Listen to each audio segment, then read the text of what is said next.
Tak terasa kita berkumpul dan terus berkumpul di sini sudah memasuki episode yang ke-48. Sebelum kita panjang lebar meneruskan daripada persoalan apa yang ada di dalam kitab Kifayatul Atqiya ini, kita telah sama-sama berpartisipasi dalam rangka mensukseskan pemilihan umum, yakni pemilihan Presiden Republik Indonesia berikut perangkat-perangkatnya yang ada di sana. Tentu secara syariat kita sudah lakukan secara baik dan benar. Kenapa? Ya kita sudah lakukan sebagaimana mestinya sebagai warga negara Indonesia, memilih, mencoblos dan lain sebagainya.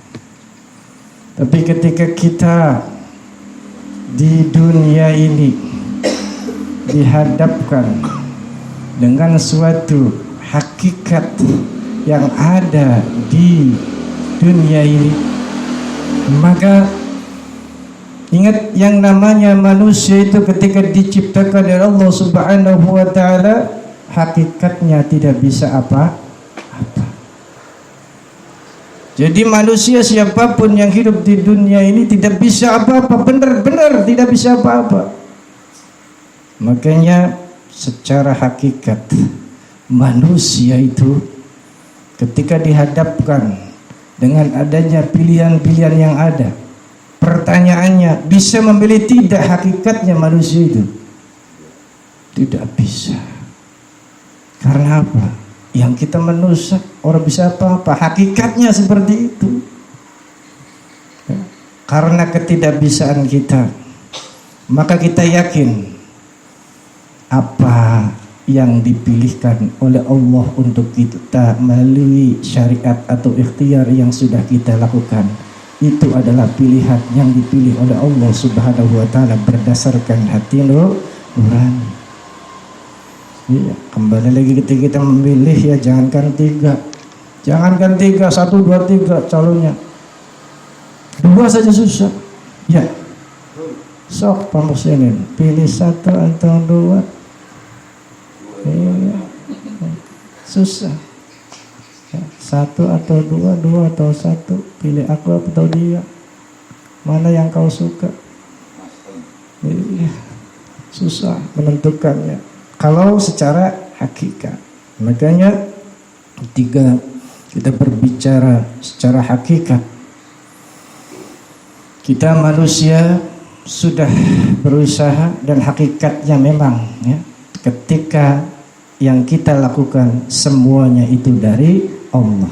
Tinggal nanti kita bagaimana caranya menerimakan sebuah ya kudrat dan iradat daripada Allah Subhanahu wa taala yang sudah ditentukan. Karena kita yakin pada saat kita itu ya memilih yang sudah ya, yang menang itu sudah ditentukan. Jadi ngapain kalau seandainya kita ribut-ribut misalnya, ya ngapain kita itu istilahnya setelah itu tidak akur. Ngapain kalau seandainya setelah selesai kemudian kita ya, tukaran, ya nggak usah seperti itu. Nah kembali lagi. Nah jadi ketika kita dihadapkan ya, sesuatunya kepada Allah Subhanahu wa taala akan menjadi mudah. Dan ketika kita berhadapan dengan Allah Subhanahu wa taala, itu semakin erat, semakin dekat, akan semakin nikmat kita rasakan. Sebagaimana di dalam kitab ini, summasghir bil waradi la tatakallamanna. Ini sungguh indah. Jadi ketika kita itu ya setelah sholat subuh ini ya, ini catatannya di dalam kitab setelah sholat subuh. Setelah sholat subuh kita sibukkan diri untuk memperbanyak zikir kepada Allah Subhanahu wa taala. untuk kita memperbanyak wirid kepada Allah Subhanahu wa taala sampai nanti muncul ya taddi asyams, munculnya matahari. Jadi sibukkan wirid zikir, wirid zikir. Beda enggak wirid zikir? Beda. Kalau zikir jos tanpa batas, bukratan wa asila, itu zikir diulang-ulang, zikir terus diulang-ulang tanpa batas, itu zikir. Tapi kalau wirid ada batasan, dibaca 33 setelah sholat, dibaca 33 setelah sholat, dibaca setelah sholat di situ 165, 565 dan sebagainya. Tapi istiqomah ya. Nah itulah yang namanya wirid. Nah, wirid ataupun zikir ketika kita ya terus lakukan istiqomahkan sampai matahari itu muncul. Kemudian apa yang kita lakukan setelah itu? Kata Rasulullah SAW, sholat 2 rakaat. Ya, sholat 2 rakaat. Sholat syuruk. Ya. Nah, 2 rakaat untuk syuruk itu pahalanya kata Rasulullah SAW sebanding dengan apa? Ibadah haji, ibadah umroh, tamatan sampai 3 kali Rasulullah menyebutkan tamatan sempurna kalau kita lakukan seperti itu. Jadi istiqomahkan zikirnya kita, istiqomahkan wiridnya kita sampai nanti ya, terbit matahari, sholat 2 rakaat baru kita nanti siap bekerja. Kalau seandainya kita pengen mendapatkan keutamaan yang sangat besar di dalam waktu itu. Nah, pertanyaannya setelah subuh bagaimana kita itu? Madal sarung mana? Ya, maka mana? Bagi dah kita Nah, makanya yuk, setelah kita mendengarkan informasi ini supaya apa? Supaya menjadikan diri kita itu ya bersemangat dalam hidup ya.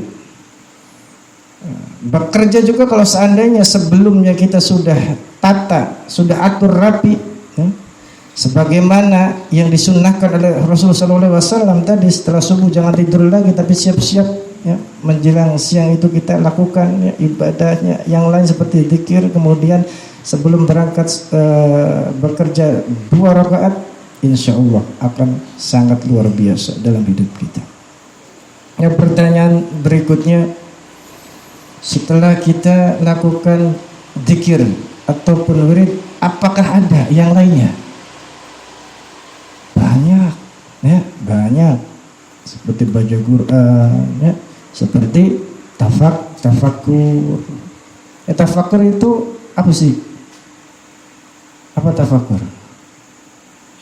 Berpikir dalam-dalam ya, menghitung diri sendiri, kesalahan pribadi, kesalahan dosa-dosa kita, seperti kita muhasabah seperti pada malam Jumat ketika Anda menyebutkan Allah, kemudian saya bimbing ya dengan apa? Dirangsang supaya kita itu merasa rendah di hadapan Allah karena banyak dosa. Nah, itu adalah bentuk daripada tafakur. Makanya ketika kita tafakur, menghisab ya diri sendiri, menghitung dosa-dosa kita, kekurangan kita, kemudian terhadap apa yang sudah diberikan oleh Allah Subhanahu wa taala berupa nikmat-nikmat yang sangat luar biasa, kita apa? Kita tafakuri, insya Allah itu akan menambah daripada kekuatan iman kita, dan nanti semakin kita itu mengingat ya daripada kekurangan dosa, kemudian dengan nikmat kita tafakuri dalam-dalam, akan terbuka ma'rifat kita, akan terbuka ma'rifat kita, akan terbuka ma'rifat kita. Artinya apa? Akan semakin mengenal Allah Subhanahu wa ta'ala. Nah, itu ya yang namanya tafakur. Kemudian bagaimana persoalannya ketika tadi setelah subuh kita lakukan zikir? Apakah ada metode zikirnya? Ada. Supaya apa? Zikirnya kita itu saat kita berzikir kepada Allah Subhanahu wa taala sempurna. Nah, makanya ada langkah-langkahnya. Bagaimana? Yang pertama, ketika di situ banyak orang, pas zikir atau wirid, jangan ngobrol. Yang pertama. Ya. Kalau bisa mah kanan kiri ada orang itu kita nggak lihat. Ya. Kita istilahnya nggak rasakan. Yang di kanan itu siapa, yang di kiri siapa. Pokoknya adanya kita dengan Allah saja. Itu yang pertama. Kemudian yang paling utama ketika kita zikir ataupun kita wirid ya, itu menghadap ke kiblat. Kiblat. Tapi kalau ini kan muter gimana? Ini mah lagi bimbingan ya, enggak apa-apa kayak gini. Tapi kalau kita lagi bener-bener ya, artinya mujahadah, silahkan hadap kiblat. Kemudian ketika ada teman jangan ngobrol. Kemudian apa? Hati kita itu ya tumbuhkan rasa muraqabah. Apa muraqabah? Seolah-olah dipantau oleh Allah, seolah-olah diawasi oleh Allah, ya itu. Bisa tidak seperti itu? Insya Allah. Jadi kita seolah-olah itu diawasi oleh Allah Subhanahu wa ta'ala. Kemudian supaya zikir kita itu menjadi zikiran yang luar biasa, maka kita harus ikuti. Apa yang kita ikuti? Orang-orang yang sudah tahu caranya bagaimana menghidupkan ruhani yang ada di dalam diri kita. Makanya masuk thariqah. Nah, yang di sini mayoritas sudah di talqin. Yang belum ya silakan kalau pengen ya, tinggal nanti kita sama-sama bareng berangkat ya, kemudian ditalqin sama wakil talqin yang ada di Indramayu. Nah, karena ketika kita tahu daripada ilmunya yang kemarin mungkin sudah dibahas di sini di kitab ini di halaman 47 diterangkan, berarti apa yang sudah kita lalui itu ada rujukannya di sini. Ya. Ketika kita berzikir dengan cara, dengan metode, maka akan berbeda. Bagaimana caranya? Biasanya setiap thariqah di mana saja yang paling diutamakan atau diajarkan dasaran untuk berzikir itu memakai kalimat thayyibah, yakni la ilaha illallah, dan itu umum dan menjadikan kalimat la ilaha illallah itu di setiap thariqah itu menjadikan dasar. Adapun nanti metode caranya ya sesuai dengan mursyid masing-masing. Nah, yang kita ketahui la ilaha illallah itu bersumber ketika Ali ya bin Abi Thalib menantu Nabi Muhammad SAW agar dia itu selama hidupnya selalu ingat kepada Allah Subhanahu wa ta'ala. Nah, timbul bagaimana caranya wahai Rasul. Kemudian Rasulullah SAW mengajarkan, pejamkan matamu, kemudian ikutilah aku. Pejamkan mata, kemudian ya, la muncul dari mulutnya hati. Ada yang mengatakan mulutnya hati itu mulai dari pusar atau di bawah pusar. La tarik ya sampai ke belakang. Ilaha itu serongkan ke arah kanan dada kita. Pas illallah, nah, kita hujamkan ke arah kiri. Supaya apa? Supaya kerasnya yang ada di dalam diri ini akan hancur. Kok kenapa keras-keras?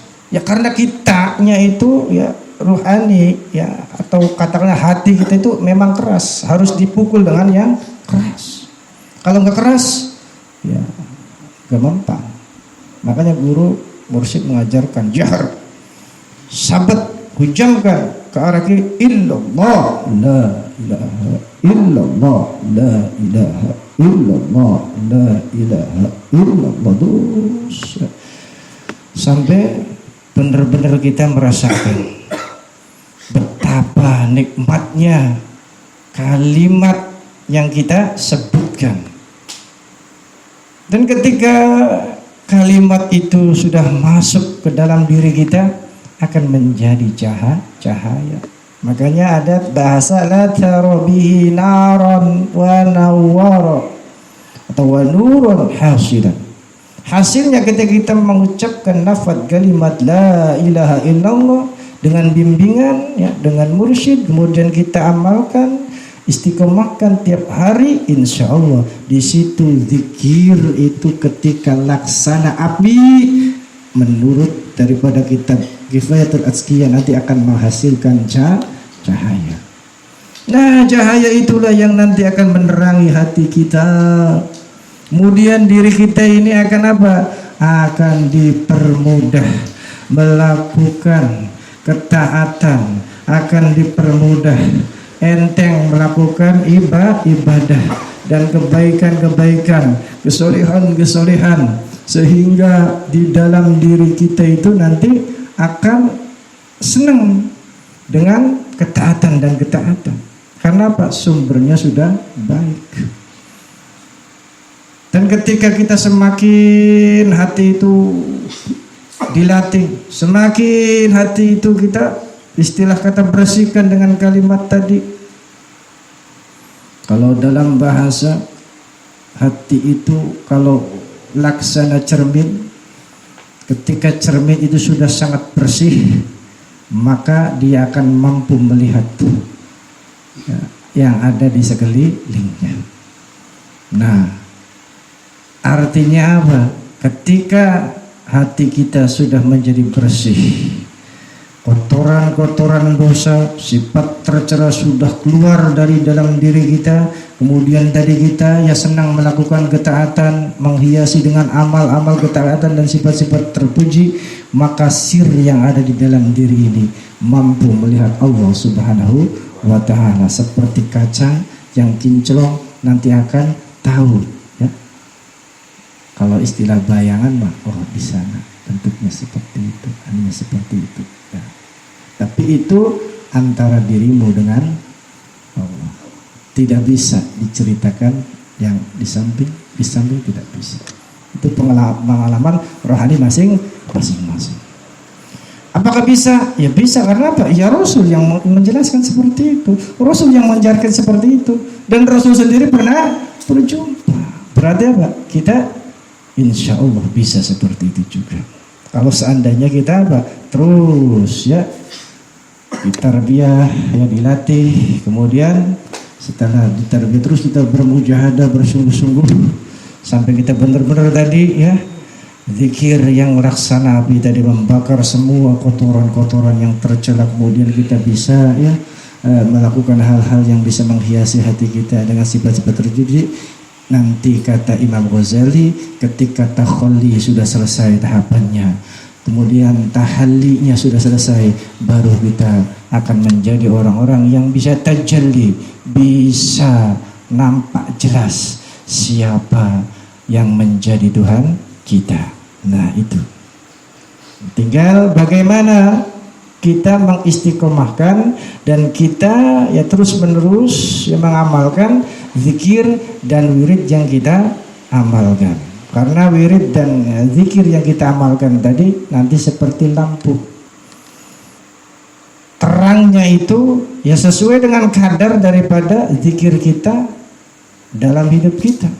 Berarti semakin kita itu zikirannya kuat, cahayanya akan semakin terang. Zikir kita lemah, semakin redup. Enggak ada zikir, ya udah mati. Iya, tukang rubat. Bahkan kata ulama, siapa orang yang di dalam dunianya dia itu tidak mempunyai zikir apapun, tidak mempunyai wirid apapun, pada cara apa? Bahwa kirdun. Apa kirdun? Ketek. Monyet. Sama dengan kerak. Kalau kita seandainya tidak ada wirid, tidak ada zikir, makanya istiqomahkan ya wirid-wirid kita, istiqomahkan zikir kita supaya tidak seperti ya. Bahkan ahli ya arif bilang, ahli arif bilang mengatakan ketika kita itu ya di dalam hidupnya tidak ada zikir, tidak ada wirid, tinggal matinya itu pilih antara Nasrani atau Yahudi kah. Makanya naudzubillah summa naudzubillah. Kemudian ketika kita pada saat zikir, supaya zikirnya tadi ya bisa mudah mendatangkan cahaya dalam diri ini, ada yang mengatakan itu kita barengi di sana ya, atau kita tempelkan, kita adakan di dalam wirid kita suatu sholawat kepada junjungan Nabi besar kita Muhammad sallallahu alaihi wasallam dengan sallallahu alaihi Muhammad sallallahu alaihi wasallam, Allahumma shalli ala sayyidina Muhammad Allahumma shalli ala ya, atau assalamualaikum ya sayyidi ya Rasulullah ya, dan lain sebagainya. Pokoknya kita sholawatkan dengan sholawat itulah yang nanti akan menggerakkan daripada ruhani kita itu untuk katakanlah gampangnya suka berzikir gitu. Kalau tanpa itu susah.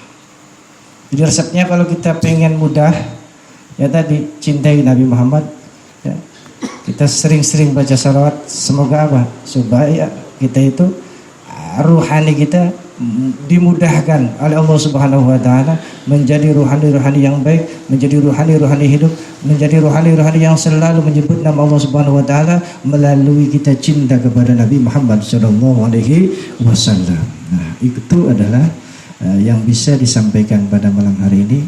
Semoga bermanfaat dan insyaallah kita akan lanjutkan pada episode yang akan datang. Terima kasih atas perhatian. Mari kita sama-sama lanjutkan istighosah secara berjamaah.